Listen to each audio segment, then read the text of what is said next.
Zainib and Mobeen, thank you so much to you both for joining me today on the podcast. How are you doing? No problem. Thank you for having us. Yeah, I'm We're good, mate. good, How are yeah. you?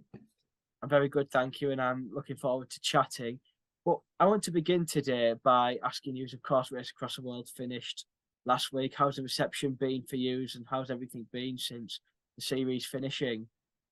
Wild, actually. Yes. We didn't expect to get so much positivity out of it. And I think after that last episode, like we've just had so much positivity from people Yeah. that have watched it. It's been quite overwhelming, to be honest. Like, as the show was going on, there was our social media was just trickling along. It wasn't too bad. You could keep up with it. But since last Wednesday, it's just gone mental. I can imagine, especially as the series comes to a close. But I was wondering, have you had any of them encounters where you're out in public and then somebody recognises you and asks for a photo? Yeah, actually, we do. We get that quite a lot. It's happened now. I had one. I was at the dentist this morning, coming out, and just some elderly gentleman. Actually, it's nice that it's a different all ranges. Yeah. Just pictures and had some nice words to say. So yeah. Yeah, it does. Now and then, like it's not. We don't get bombarded or anything, but you do get like funny looks. People will look and kind of be like, I kind of know them from somewhere, but they don't want to come up to you. So yeah, you get some funny looks. Yeah, there might be them people that don't particularly want to bother you, but recognize you, then that's where them looks do come in.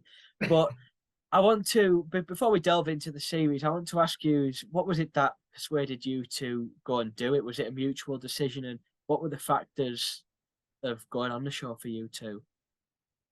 I wanted to do it for a while. I'd applied for season 2, and at that time Zainab wasn't too keen for it. So applied again this time, but this was post-COVID, and obviously a lot's happened for everyone.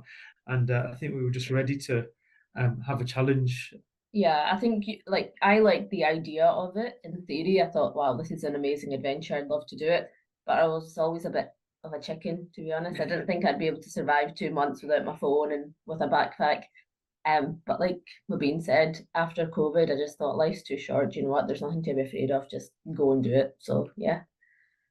Especially after being locked down for so long, being in the house, bet that kind of changed your decision. Yeah. I mean, with us, we work for the NHS, so for us, it was just the monotony of work, home, work, home, and we just needed something different to shake it all up. And I think COVID showed us that how precious it is to be able to go travel and explore the world. It was almost a given before COVID, but when everything closed down, you realise it's actually it's a privilege actually to be able to have that. So yeah, there was no second thoughts when that application. Yeah, and having your health as well is such a privilege. Like, not other people may not be able to do it because of their health reasons, and there's letting fear get in the way of such an amazing time. It just didn't make sense, so we just went for it. Yeah, because it was such a hard time for everybody, and I think people needed to get out there when things reopened. But how long after COVID was the series filmed? Then was it quite short time afterwards? Well, no, it was filmed last year in 2022, and it was filmed just as things were starting to open up. So it had been 2 years, but it was at the beginning of when countries were opening up. So I think literally the week we were out flying out to Canada, most countries had started saying, yeah, we're open for travel. Yeah, it was just, the world was getting used to going back to normal, but it was quite strict. Like, we had to do COVID tests every day and wear masks in risk assess situations. So there was still a bit of anxiety in regards to COVID. And obviously, if either of us got COVID, then that would have been our race over. Yeah. So we were trying to be not extra special, extra careful. Race over before it's even began. But of course, it was in Canada. But when did you find out that that's where it was going to be held? Because I was going to say, did you kind of have a strategy? Like, when you found out it was Canada, of course, checkpoints came along as the show progressed. But did you have a plan when you found out it was going to be Canada of how you would make your way across the country with it being so big? So all our plans were based on previous seasons. The idea of getting overnight travel and all that, but it was totally not possible because Canada was so different. And to answer the first bit of the question, we only found out where we were going on the day of departure. Wow. Yeah. right before our flight. So they took our phones off us first and then said, "You're traveling to Vancouver." And then, but they didn't tell us like where our checkpoints were going to be. They just said, "You're going to Vancouver." So we were sitting on the plane looking at, the map on the airplane, the little crappy map that you get. We're like, "Oh, I wonder which way we're going." we had no idea. Are we going up? Are we going down? Why did we not think of going across? I didn't at all. Yeah. Yeah, I guess it does suggest it in the title, really, doesn't it? Yeah. No, we didn't think that. I mean, I thought we didn't think that it would be the zigzag that they made us do. That's just really mean.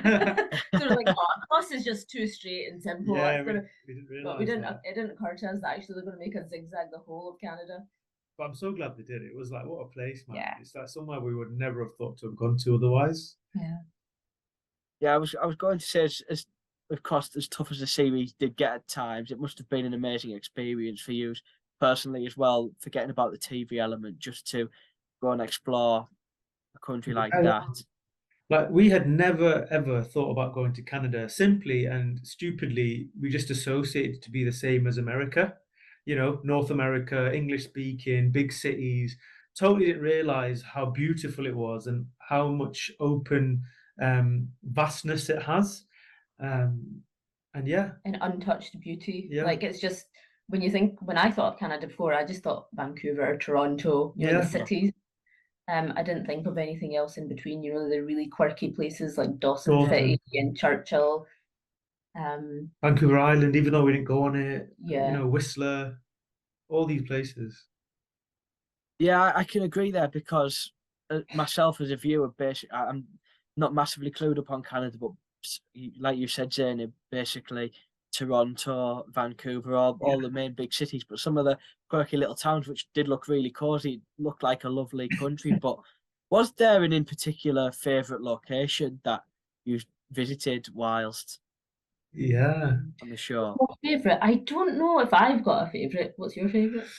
I have a few, but like, even though it wasn't like we stayed in a nice place, it was very, but Churchill, just for the uniqueness of it, where it was Hudson Bay, to say that we went on the Arctic Ocean, the stories we heard about how real the threat of polar bear attacks are, etc., and the wildlife, that for me is special. Dawson City was great. Again, a place where the sun never sets. Just weird little bits of things like that. It was like 1 or 2 in the morning and it was bright outside. I was like, what is going on?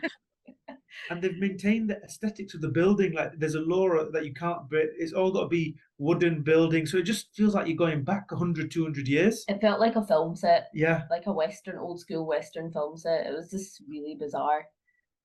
They were all the places that we went to were so different. Even though it was one country, each province had its own sort of quirks to it, and I just enjoyed seeing them all, to be honest. I can't pick one, even though we've named our cat Churchill after Churchill, not Winston, as other people like to guess. It's Churchill, the place that we went to. It did look like such an amazing place, and obviously it sounds like you absolutely loved traveling the country. But talking of the country again, and obviously, like you saying, you didn't really know what you were going to expect. But another thing was the people, because you came across some really lovely people who were willing to help, give you a lift for free, take you in, let you stay at theirs. How was that? How did you find the perception of the people? It was, that was the most important part for us. We went into this not really focusing on the win, although, that part does come into it. But we just wanted to experience what it was like to be Canadian, whoever that may be, whether that's, people that live in a Bible school in Moose Jaw, or it's the First Nations people that are rediscovering their history and their identities. We wanted to immerse ourselves in the culture as much as possible. So that was really important to us. And I feel like we did that along the way. We met so many amazing people from all backgrounds. It's just a great country with a massive melting pot of different cultures. And it's great. Yeah, I can imagine kind of seeing like the different cultures and the different types of people that do live there was quite an experience. Yeah, it was great, and that's what travel is all about, isn't it? It's opening your eyes to the way other people live. There's no point. Sorry, go on. Oh no, go on. You finished, and I'm going to point one of the people out in particular. All right. No, I was just going to say there's no point getting a taxi across Canada, is there, if you're going to miss out and meeting all the nice people? There'd be no fun in that, really, because you're not seeing everything that goes on, and then you aren't seeing different types of people. So I totally agree. Yeah. Go on, what were you going to say? There's one person in particular. This made me laugh. You might know what's coming. It was early on. It was Mobeen. You weren't having this, but Zainib, you ended up talking to this. You kind of class him as a hillbilly type character. Oh no! He lived in his trailer with his dogs, and you were trying to get him to put you up for a night. Do you know what? We had been begging for a lift for like 2 days. Yeah. It was cold. It was miserable. Yeah. And this guy, he was a bit simple, bless him, but I genuinely believe he was just trying to be really nice. Yeah. But yeah, he didn't look the friendliest, but you shouldn't judge a book by its cover. I mean, I still stand by that. I would have happily gone and stayed in his trailer with 2 dogs. She was ready to give up, you see. I was still willing to fight to get a lift. Yeah. He was just petrified. He took one look at Adam and was like, absolutely not. But he was just a nice guy trying to help us out. We send him our good wishes. I don't think he watches TV. Does his trailer have a TV or you didn't radio? ask him. You should have asked him. Did you see any of his trailer? No, we didn't get that far because this one had a tantrum. He was like, absolutely not. Why are you even talking to him? I was like, okay. Listen, if I didn't persist with getting a ride, we wouldn't have got anywhere. I have to say, I don't blame you on that one, Mobeen. It's not something I particularly would have fancied staying in there. But like you say, you can't judge a book by its cover. He might have just been a nice guy trying to help out. I'm sure he was. I'm sure he was, yeah. Moving on, of course, there was a lot of trying to get lifts, which of course tied in with the budget that you were on, because of course you had to be careful, because we've seen what happened with Kevin and Claudia, where fortunately they eventually ran out of a budget and had to give in. But how hard was that, working on a budget for the whole series? Because of course you two worked a lot to try and bring a bit of that back in and put it back into the pot. Yeah, it affected us quite a bit, because you have to watch what you eat. You can't go and splash out on luxuries. So for the majority of the time, we were buying like bread, cans of tuna, pot of Nutella, and that would get you through the day. And then you'd be scabbing off, like, if you stayed in a hotel, like an apple here or there, one of those wrapped up bars in your bag, stuff like that. So do you know what? It was so hard. That's the bit I found the hardest, is not just being able to go and buy some nice food, some fresh fruit and vegetables. Yeah. Like, fresh fruit and vegetables was like a luxury. And then you'd see your team, obviously they'd go in and they'd buy themselves nice wraps and burgers and stuff, and you'd be sitting there with your bloody canned tuna and bread. Like, yeah, this is great as well. Were you not able to politely ask if they'd maybe sneakily buy you something? They're not allowed to. They were very strict with it. Yeah. So, I mean, they were, like, bless them, they were quite kind in that they tried not to eat in front of us. Yeah. So they'd take it in shifts. So like a couple of them would go, and then that way we wouldn't be surrounded by all these nice aromas and flavors. Did things like that ever play on your emotions? Because of course, like for me, when I'm hungry, I go a little bit moody because I need a bit of food. But did that harm you at any point when you were kind of like, did it ever get to you as that? It didn't harm us per se, but Zainab gets that hunger, so she needs to be fed. People do. Like, I think whenever I was moody through it, which was quite a lot, it was probably because I was tired or hungry or both. But that's something that he knows about me, so like he knew it was just like, oh, she just needs a Mars bar and she'll be fine. Problem was finding a Mars bar. Did you ever have kind of any clashes whilst you were going across Canada? We were really good, to be fair. We had a great time. There was only one time when I think we had been on 2 overnight bits of transport, and it was when we got off the bus to get to the Manitoulin Island checkpoint. That was the only time where we had a bit of a disagreement. And to be honest, we were knackered. We got off that bus. The sun was literally beating down on us. It was just, we just got a bit flustered, both of us. Yeah. But again, we resolved it within half an hour to an hour. Yeah, it wasn't a big bus stop. Like, we don't normally have bus stops. And surprisingly, I think having one across the 2 months is absolutely fine. I think that's healthy. Yeah. Disagreement and work through it. I think that's quite good going, but I think it's natural for every team to kind of have a little bit of friction at some point, because it's a tough challenge and it's going to get to every team at some point. Yeah, absolutely. It wouldn't be normal if you didn't have a little, falling out. Everyone needs their own space at times. Yeah, like even though we're married, we don't spend 24/7 together. We are individuals, and I like a bit of my downtime and he likes a bit of his own downtime. So to be put together, even though we're married, was new for us. But yeah, I mean, I think we were a pretty strong team. We knew enough of each other to, iron out any differences. Yeah, I'm sure, because everybody needs a bit of time to themselves. So I imagine being together constantly, like you say, Zainib, it can end up like that. Yeah. But yeah, was there any of them times where you thought of like, I'm pretty sure with the one have been, but any times where you thought of giving up because things got that tough? I think it was like round checkpoint 6. It was probably that. Oh, I don't know. I don't think we ever thought of giving up. I think the lowest we ever got was, this is bloody hard and I'm not enjoying it. I think that's probably the lowest we got, but I don't think either of us were like, right, we're quitting, we're not doing this anymore.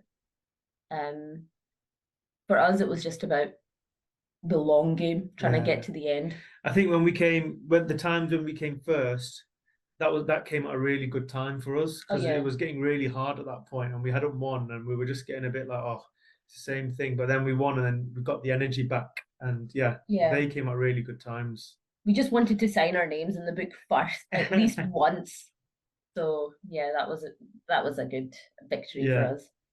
And I think the perspective you had as well was great, because of course everybody does want to win, but even if you don't, it's not the end of the world. It's about enjoying the experience and making memories. Yeah, absolutely. I think we did that the most. We had the most fun times. Like, the activities we got to do were amazing. I think Race Across the World is unique in that way, in that, although it's a competition, it's a lot more about the journey as well. So yeah, I think that's one of the reasons why we applied to the show. Absolutely. And that was gonna lead me on actually to ask, do you have a particular favorite moment each? A favorite moment? I love the RV. That was wicked. I could have done that for days, just going around cross country and everywhere.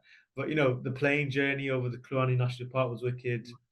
What else? You loved the tidal bore. Yeah, surprisingly, I really liked the tidal bore. It's not my usual choice of activity, but it was just so much fun, and it was so hot, and the water was warm. So yeah, that was a lot of fun. I enjoyed that. Yeah, it was wicked. There's been loads of moments. Being with Corey in that first week, that was so much fun. Going on Whistler to ski. Oh, I've been told that's like a skiing mecca, and I'm naive to that. I'm not a big skier, so that was awesome. And you got a free lesson from like a very good instructor, didn't you, just for packing some shoes away? Well, no, we got paid for that. That was just perk of the job. I think it did look like you did have probably the most fun out of all of the teams when you took part in different activities and everything. Yeah, I think so. That's our motto for life. Don't take it too seriously. Just have a good time and have fun. Yeah, absolutely. I seen something on your Instagrams the other day. You did another podcast, and you said, Zainib, along with the rafting, there was a story that came with it. So about the two ladies that took you there, would you mind sharing that one? No, so these two ladies, they were a couple and they were really nice. They were quite bickery at times, and they were trying to get us to this experience because you had to be there for a certain time to do with the tides and stuff, and we were getting really late, and we were clearly going in the wrong direction, and they started bickering amongst each other like, oh no, you're taking the wrong turn, and then one of them says, check my phone to get the directions. So she hands her phone over to her partner, and I was just sort of having a wee look around, and then the partner opened the phone and there was like hardcore porn on the screen, and it was just like, one of those things where you just can't take your eyes off it. You just can't believe that it's there. And then the lady whose phone it was just like, not that one, go, oh, not this, and then she got even more flustered. Yeah. So they had a bit of an argument, and it was just all round awkward. But we got there in the end. That was the main thing. Yeah. It was definitely awkward. Yeah, it was quite funny. Oh man. In hindsight, it was funny, but at the time Yeah. it was just like, okay. Yeah, a little bit awkward for you two when they were just sat bickering. I know. I don't know if they had a bigger argument after that or. Probably. Yeah, might have heated up when you got out the car. Oh dear. But I wanted to ask now, because as we got to the end of the show, the final checkpoint, which was Nova Scotia to Newfoundland, how tough was that? And at that point, did the winning feeling really kick into you that there was one checkpoint to go? You had obviously been in the lead for a lot of it. Did you really want to go and get the win at that point? Yeah, we. To be fair, we were really up for the win. The only thing that happened, I think, in hindsight, is that our tactics and just didn't work in the last leg. We just didn't catch that luck early on in the race, and that's why everyone caught up and surpassed us. But again, looking at what Kathy and Trish did, I still wouldn't have gone the way they did, even though they won. That was a massive risk. They took it, and it paid off. I reckon I would have still gone the way we went. So yeah, fair play to them. I think at that point we were so exhausted. We were running on fumes, literally in every way, and we were just grateful that we didn't have that choice to make that Kathy and Trish had, the long ferry or the short ferry. We only had the long ferry because that was the next one that was going. So I think in that situation, I don't know what we would have done, but I don't think we would have gone the long way around. We'd had enough. The thought of doing a 900 kilometer, trying to get a ride. Oh. Too much. Thought of it just gives me trauma again. I don't want to do it. Yeah, I have to say I was actually quite shocked when they did win the thing, because they did go that long way, which, like you say, Mobeen, was a massive risk. And I thought it was going to be out of you two and Monique and Laddie. I thought it was going to be whoever reached the book first. But that run, how intense was that to the lighthouse? Oh, it was hard because St. John's is quite hilly.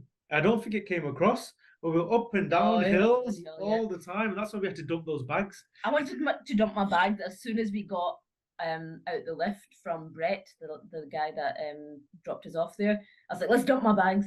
And he was like, no, keep them, because we don't know where the checkpoint is. And luckily we didn't dump them straight away, because the checkpoint was like 16 kilometers away from there. Oh man. Well, is there anything you would have done differently if you've got to do it again, or would you not change the experience for anything? I wouldn't change anything.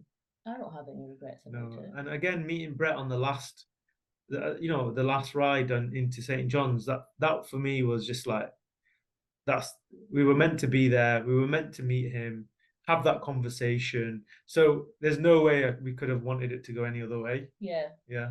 We felt like winners at that point, I think, anyway. Yeah, at that point, we didn't care. We were blown away. This is how our journeys ended. Yeah. That's very special for us. So we were happy at that point. I think that's got to be how it is, really. You'd have had a great time and made great memories, and we wouldn't change any of this for anything else. Yeah. No, it was amazing. Yeah. Question is, would you two do it together again? Yeah, we would. I don't think I'd do it with anyone else. Yeah. Like, even friends that I've known since I was a kid, I don't think they would fully understand my moodiness and my true nature as much as he does. And I've said this before, he's my home away from home. So whenever I'm with him, I'm fine. I think we get each other quite well. I think that probably worked out really well throughout the series, didn't it? Absolutely. But I know we're on a few constraints, but I'm gonna wrap it up now, of course, because you have to get away. But I'd like to thank you both for coming on the podcast today and being such a great guest. It's been a pleasure to chat. No, it's been really good. Thank you very much, Rick. I appreciate it. Thank you.